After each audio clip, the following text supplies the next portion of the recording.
nandito ngayon sa may Clifton Park rest area in New York, USA.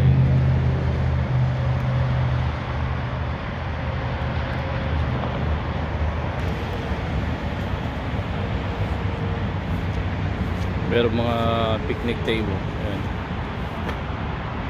Tapos yung sa likod parang tindahan.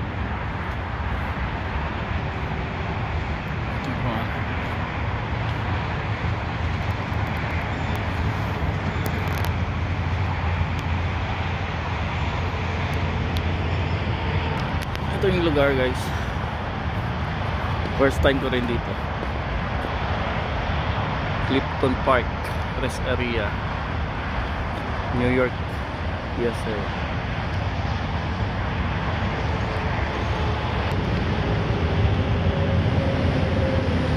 Yan yung highway, guys.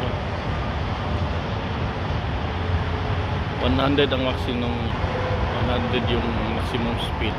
Pero tumatakbo yung mga sakyan dyan na 120, 130. Yan. Malamig ngayon, naghihintay pa rin ng load simula kahapon. Dumating ako kahapon sa New York. Hanggang ngayon wala pa. Alas 8 na ng umaga, alas 9 na. Yun lang, hintay lang, tsaga-tsaga. Ito talaga ang trabaho. Bye bye.